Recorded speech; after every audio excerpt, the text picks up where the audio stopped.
What's your problem, man? Come on.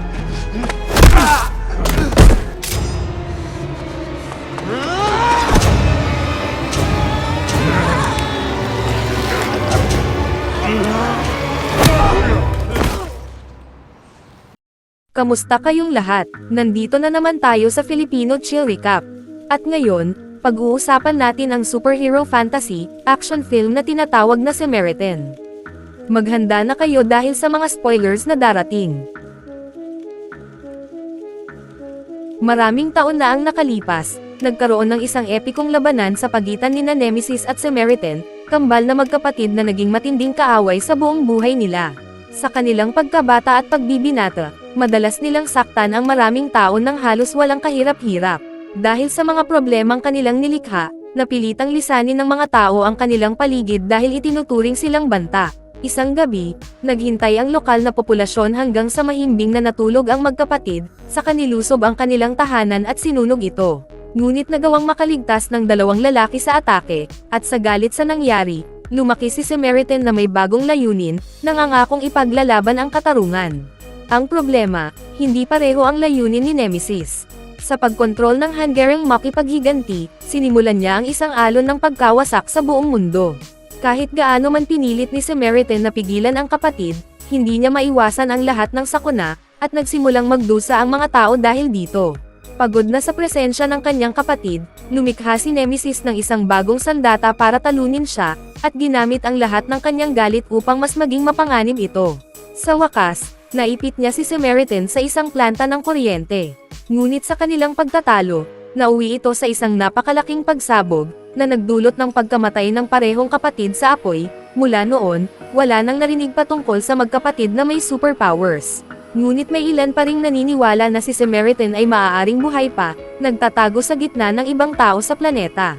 Sa kasalukuyan, nanunood si Sam ng isang panayam tungkol kay Samaritan nang dumating ang kanyang ina, si Tiffany, at pinakiusapan ang bata na ilabas ang basura.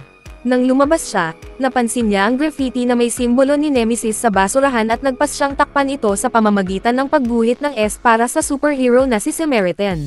Habang ginagawa ang graffiti, narinig ni Sam ang isang misteryosong lalaki na papalapit at dali-dali siyang nagtago. Napagtanto niyang si Joe ito, isang lokal na residente. Pagkatapos ilabas ang basura, napansin ng lalaki ang ilang bagay na itinapon sa basurahan at pinili niyang kunin ang isang maliit na electric fan. Ang kilos na ito ay nagdulot ng kuryosidad kay Sam. Kinabukasan, ipinagpatuloy ng bata ang kanyang mga guhit tungkol kay Samaritan, na karaniwan niyang ginagawa sa klase. Samantala, ipinagpapatuloy ni Joe ang kanyang routine sa trabaho sa dump, kung saan karaniwan siyang naghahanap ng mga bagay na maaari pang ayusin. Pagkatapos niyang bumalik sa kanyang apartment, napansin ni Sam na tila isinara ng landlord ang pinto hanggang sa mabayaran ang renta. Nang mapagtanto niyang hindi siya makakapasok, nagpas siyang ipagpatuloy ng bata ang kanyang pagguhit sa isang kalye malapit sa kanilang building. Ilang minuto lang, nakita niya si Joe na galing sa trabaho. Sa kuryosidad, tinanong ni Sam kung bakit may dalang sirang radyo ang lalaki at siya naman ay nagtanong kung bakit suot ng bata ang relo na hindi gumagana. Bago pa man nila maipagpatuloy ang kanilang pag-uusap, pumasok si Joe sa building, at agad na nagulat ang bata nang makita si Josh, isa sa mga delinquent sa kapitbahayan. Nang mabalitaan na muli silang pinaalalahanan tungkol sa rente ni Sam at ng kanyang ina, sinubukan ng teenager na hikayatin ang bata na makipagtrabaho sa kanya, sinasabi na kikita siya ng malaki kung susundin niya ang kanyang mga pamamaraan. Tumanggi si Sam sa mga paanyaya, pero patuloy ang paninigil ng delinquent hanggang sa mapilitan. Ang bata na pumayag. Pagkatapos, naglakbay ang dalawa para pasukin ang ilang abandonadong gusali sa lungsod, kung saan nagnakaw sila ng copper wire upang ibenta sa scrapyard.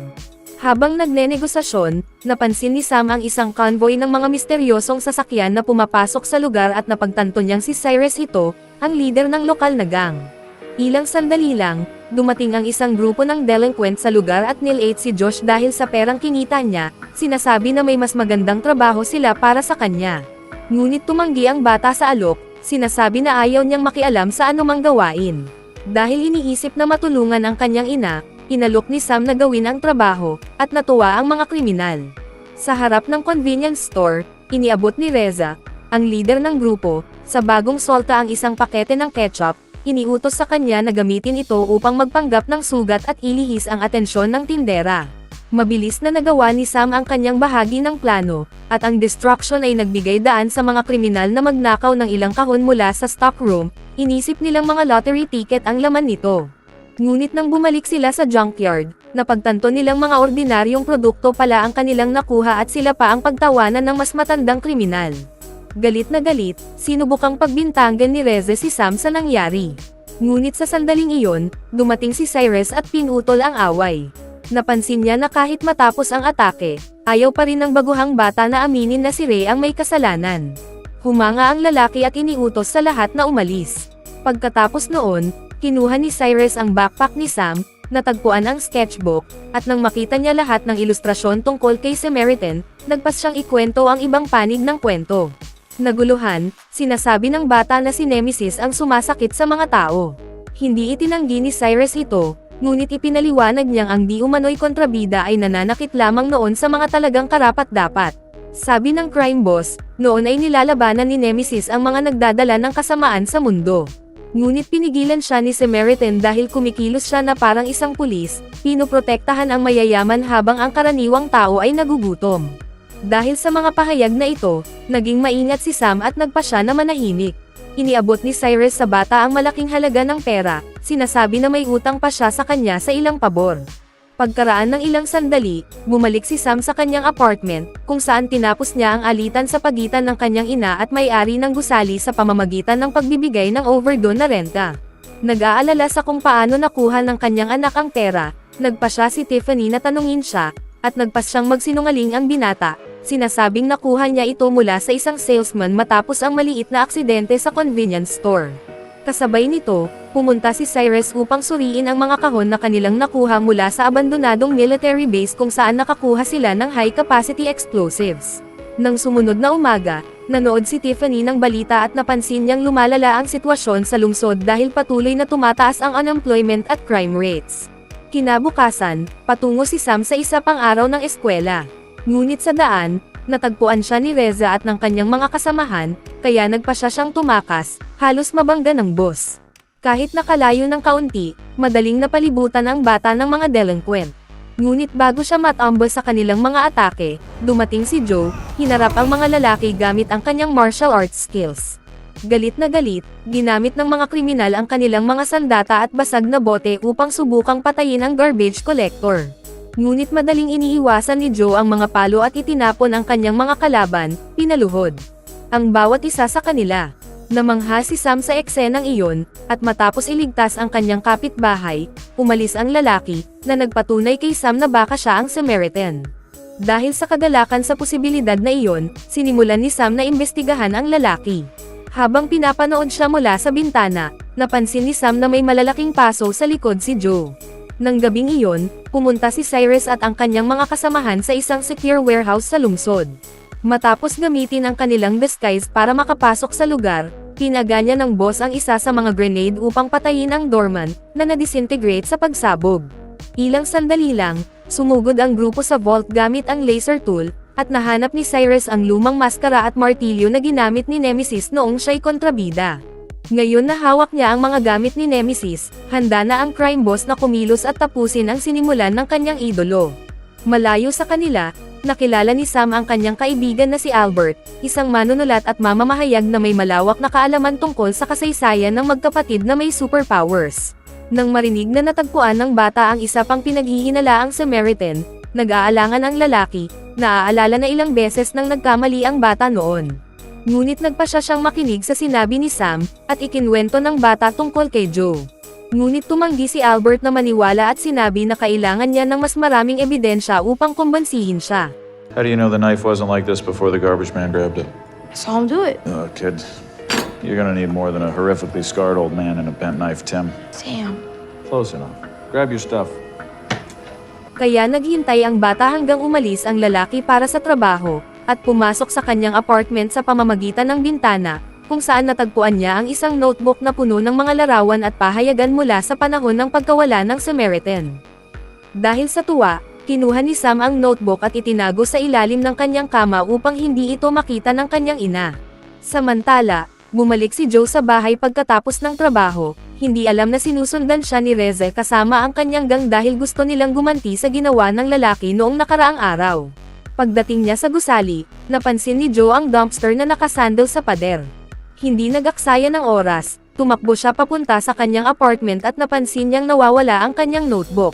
Ilang segundo lang, pumunta ang lalaki sa kwarto ni Sam at Tiffany, hinihingi sa bata na isauli ang kanyang kinuha. Dahil sa pagpilit ng kanyang ina, umatras ang bata sa kanyang plano at ibinalik ang notebook na ikinabigo ni Tiffany. Nais makakuha ng kasagutan mula sa lalaki, tumakbo si Sam upang kausapin ito, sinasabing naniniwala siyang siya ang Samaritan. Ngunit ipinaliwanag ni Joe na isa lamang siyang tagahanga ng superhero at hiniling sa bata na tigilan na ang sobrang pagtatanong dahil nagsisimula na itong makainis sa kanya. Galit na galit, sumigaw si Sam na hindi siya naniniwala, at bago siya makasagot, nabangga si Joe ng grupo ni Reza.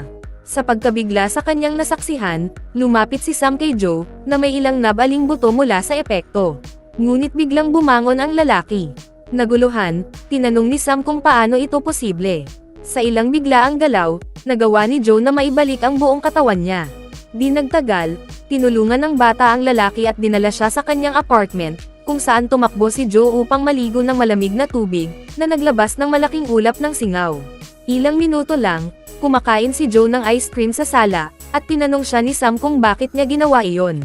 Ipinaliwanag ng lalaki na naiiba ang kanyang katawan, at tuwing nasasaktan siya, nagsisimula itong mag-generate ng mataas na init. Kaya kailangan niyang magmadaling magpalamig, kung hindi ay maaaring sumabog ang kanyang puso. Pagkatapos marinig ito, sinabi ni Sam na tiyak na si Joe ang Samaritan dahil sinubukan ni Nemesis na gumamit ng apoy sa power plant upang patayin ang kanyang kapatid. Ngunit hindi sumang-ayon si Joe at sinabi na baliw lang ang bata.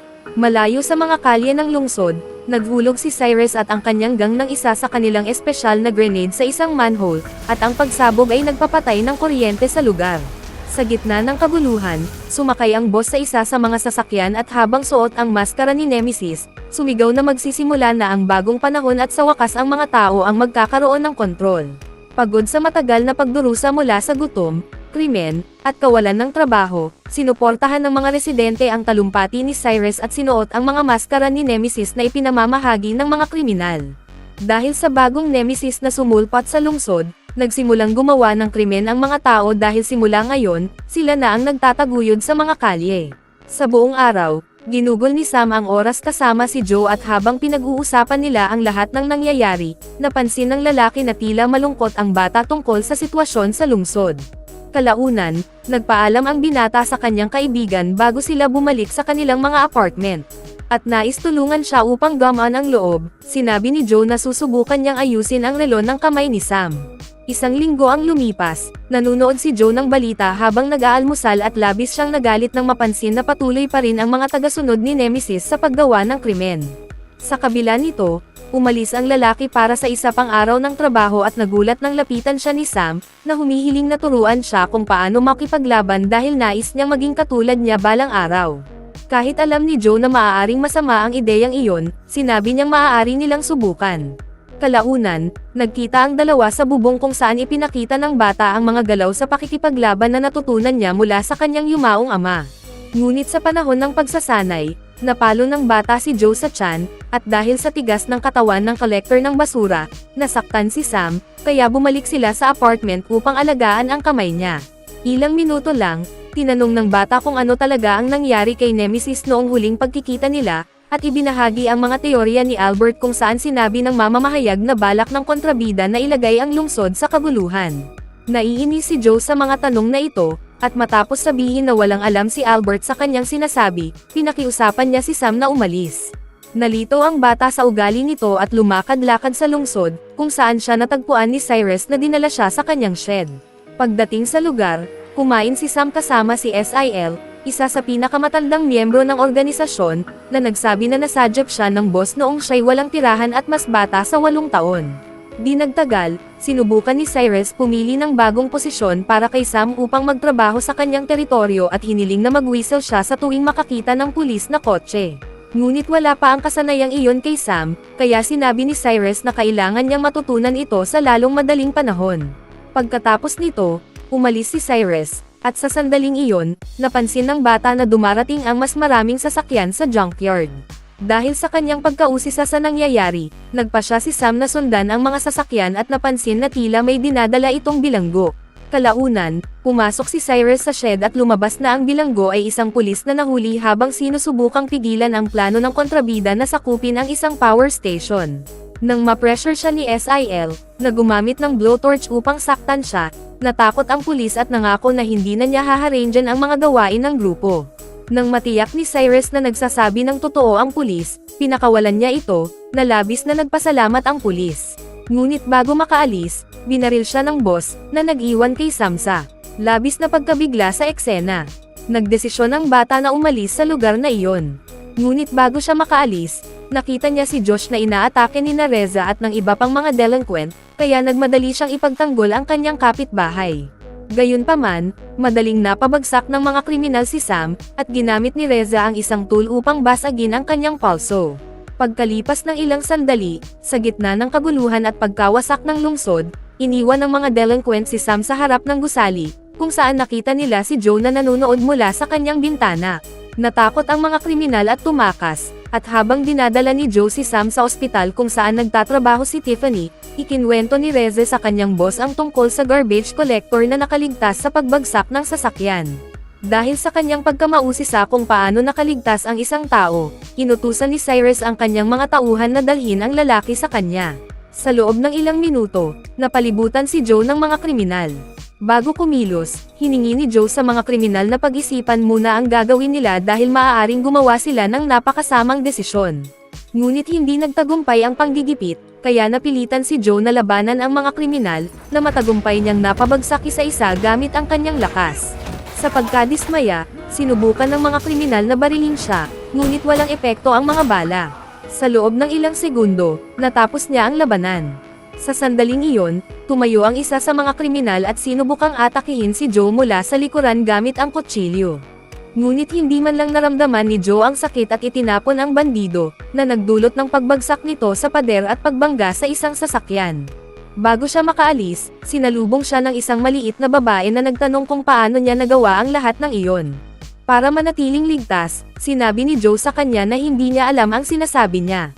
Sa sandaling iyon, isa sa mga lider ng grupo ng mga kriminal ang naghagis ng granada sa kanila. Kinuha ni Joe ang bata at tumalon sa ibabaw ng sasakyan na ginamit bilang panangga, na nagbigay sa kanila ng proteksyon laban sa pagsabog. Pagkaraan nito, napansin ni Joe na may paparating na mga police cars kaya tumakas siya bago siya makita. Sa kanyang apartment, kinolekta ni Joe ang ilan sa kanyang mga gamit sa isang backpack. Ngunit bago niya ipagpatuloy ang paghahanda para tumakas, dumating si Sam upang ikwento ang laban na nangyari sa kanya laban kay Reza. Bukod pa rito, nakiusap ang bata sa kanyang kaibigan na gumawa ng paraan upang tulungan ang lungsod dahil may balak si Cyrus na gumawa ng aksyon sa power station, na maaaring maging banta sa lahat ng residente ng lungsod. Sa kabila nito, inutusan ni Joe ang bata na tawagan ang pulis dahil hindi siya makikialam sa sitwasyon. Ngunit galit na sinabi ni Sam na parang nagiging masamang tao na rin siya, katulad ng mga kriminal na nananakit ng tao. Sa junkyard, ang natitirang kriminal ay tumakbo upang sabihan si Cyrus tungkol sa mga kapangyarihan ng garbage man. Bukod dito, sinabi niya na tiyak na buhay pa ang Samaritan at nakakatanggap pa ng suporta mula sa mga residente at mamamahayag. Nang marinig ito, nagalit ng husto si Cyrus. Kinuha ang kanyang martilyo upang wasakin ang telebisyon, at naglakad upang hanapin ang kanyang pinakamalaking kalaban. Ilang minuto ang lumipas, napadaan si Sam sa convoy ng mga sasakyan ng mga kriminal na dumadating sa kanilang apartment at nagtatago kasama ang kanyang ina. Pagkasok ng mga kriminal, winasak nila ang buong apartment ni Joe. Sa sandaling iyon, nakita ni Cyrus sina Tiffany at ang kanyang anak sa kabilang bahagi ng gusali. Nagkaroon ng ideya ang kontrabida at naglakad patungo sa kwarto ni Sam, habang sinusubukan ng dalawa na tumakas kasama ang kanilang ina. Ngunit nang mapagtanto nilang wala silang paraan pababa, umakyat sila sa bubong, kung saan agad silang nasupil ni SIL. Dahil sa dami ng mga kriminal doon, natakot si Tiffany at sinubukang ipagtanggol ang kanyang anak, ngunit siya ay natalo at nahulog sa pagkakatulog dahil kay SIL, na nagpagalit lalo kay Sam. Lumapit si Reza, ngunit hindi na siya natakot at binunot ang lalaki. Pagkatapos, kinuha ni Cyrus si Sam at sinabi na dahil malapit siya sa Samaritan, Isasama siya sa grupo upang mahayla nila ang kanilang kalaban patungo sa kanilang teritoryo. Sa City Bus Station, naghihintay si Joe para sa bus kasama ang iba pang residente nang mapansin niyang hawak pa rin niya ang relo ni Sam, na nagawa niyang ayusin ilang araw bago ito. Kaya bumalik ang lalaki para isauli ang mga gamit ng kanyang kaibigan nang makita niya si Tiffany na nakahiga sa sahig ng kusina. Nag-aalala, tinanong ni Joe kung sino ang gumawa nito, at nang marinig ang pangalang Cyrus, tuloy-tuloy ang kanyang galit. Hindi na nag-aksaya ng oras, pumunta ang lalaki sa dump kung saan siya nagtatrabaho. Pagkatapos mapuno ang isa sa mga truck ng ilang bar aisles na madaling magliyab, tumungo siya sa junkyard. Habang isinasagawa ng mga kriminal ang kanilang plano na sirain ang lungsod gamit ang mga pampasabog, may narinig silang papalapit na tunog. Nang makita nila ang truck ni Joe, nagsimula silang magpaputok upang subukang patayin siya. Sa kabila nito, nagawa ni Joe na makarating sa pasukan ng warehouse at nabangga ang pader gamit ang kanyang sasakyan, na nagdulot ng takot sa lahat. Pagkatapos, tumayo ang Samaritan upang harapin ang hukbo ng mga bandido, gamit ang mga bagay na natagpuan sa paligid para labanan sila habang tinatanggap ang daan-daang bala na tumatama sa kanyang katawan. Matapos talunin ng ilang kriminal, napansin ni Joe na may dumating pang bagong bandido at sumigaw siya kay Sam, na hawak ni Cyrus. Ngayon na may pagkakataon siyang maghiganti sa Samaritan para kay Nemesis, lumapit ang leader ng mga bandido upang harapin siya, sinasabi na lahat ay makakakita ng katapusan ng superhero. Dito, sinimulan ni Cyrus na hampasin ang kanyang kalaban gamit ang martilyo at sumigaw si Joe kay Sam na tumakas agad. Ngunit hindi nakinig ang bata, at matapos matamaan ng isa pang suntok, nagpasya si Joe na bumangon, ngunit agad siyang natamba muli. Habang naghahanda si Cyrus para tapusin siya, biglang hinawakan ni Joe ang martilyo gamit ang kanyang kamay, at naipakita na hindi ang Samaritan ang totoong nakaligtas sa huling laban. Matapos iligtas ang kanyang kapatid na nakaluhod at talo, nahulog si Samaritan sa isang butas sa bubong ng nasusunog na gusali, na naging ganap na vulnerable siya. Sinamantala ni Nemesis ang pagkakataon, nilapitan ang kanyang kapatid, at pagkatapos nakawin ang maskara, tinamba niya ang superhero upang tuluyang masunog sa apoy. Ngayon hawak ang martilyo, ipinakita ni Joe na siya talaga si Nemesis, ang tunay na kontrabida, pinapakita na mali si Cyrus. Ang revelasyong ito ay nagdulot ng pagkabigla sa lahat. Kasabay nito, tumunog ang timer ng truck, nagdulot ng napakalaking pagsabog na nagtapon sa lahat. Natakot sa kanyang natuklasan, sumigaw si Cyrus na patayin si Nemesis. Bago umalis, napansin niyang napatay si SIL sa pagsabog. Hinuli ni Joe si Sam at tumakas habang nilalabanan niya ang mga masasamang tao sa isang magulong labanan. Sa elevator, nagsimulang matakot si Cyrus dahil sa biglang revelasyon at lalong nainas sa pagkawala ni SIL. Sa sandaling iyon, napalibutan si Joe ng mga kriminal at hindi iniinda ang anumang bagay. Winasak niya ang mga haligi sa paligid niya, na nagdulot na lahat ay maburid sa ilalim ng mga debris. Samantala, tinali ni Cyrus at ang kanyang mga tauhan si Sam sa shed at iniisip kung ano ang kanilang gagawin. Habang bumabangon si Nemesis mula sa tambak ng mga debris, napagtanto niyang wala na ang kanyang kaibigan, si Joe ay naghanap kay Sam, tinatalo ang napakaraming bandido gamit ang kanyang lakas. Pagkatapos, iniutos ni Cyrus sa kanyang mga tauhan na patayin ang kuryente ng lungsod at isinusuot ang maskara ng Nemesis habang nagsisimula ang isa na namang gabi ng kaguluhan.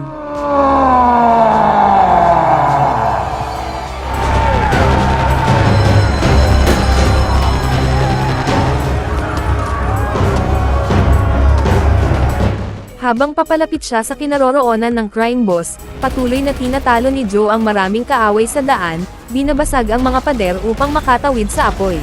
Dinaglaon, nakatagpo niya ang kriminal na nagtangkang pasabugan ang bata at tinapos niya ito gamit ang sariling granada, tinamaan ang pampasabog sa tiyan ng kriminal. Pagkatapos nito, natagpuan ni Joe si Sam sa itaas na palapag.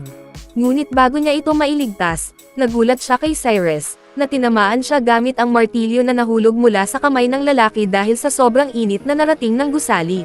Nagsimulang pamalya ang puso ni Joe at napagtanto niyang wala na siyang gaanong oras para makalabas.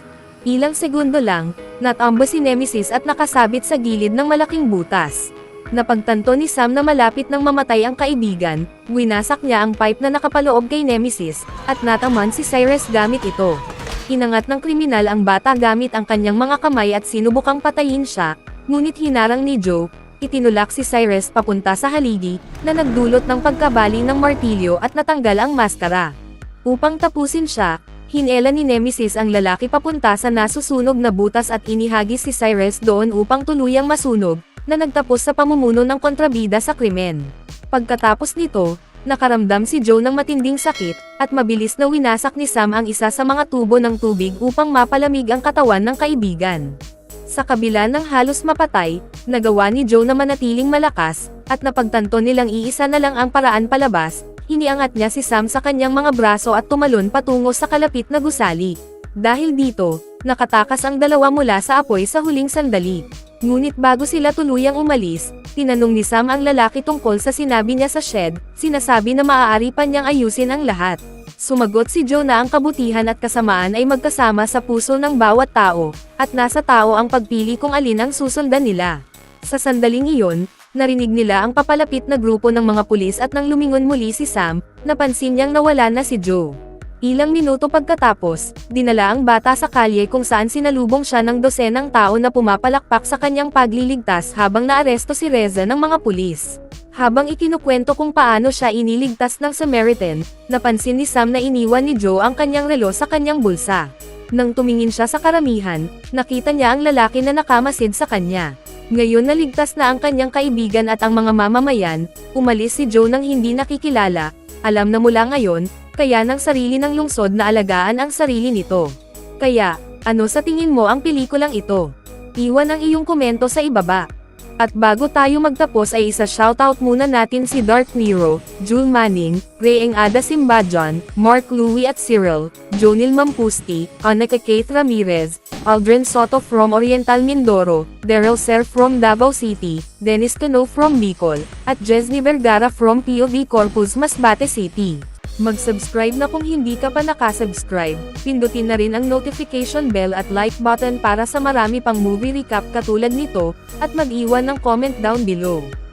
And as always, thank you for watching.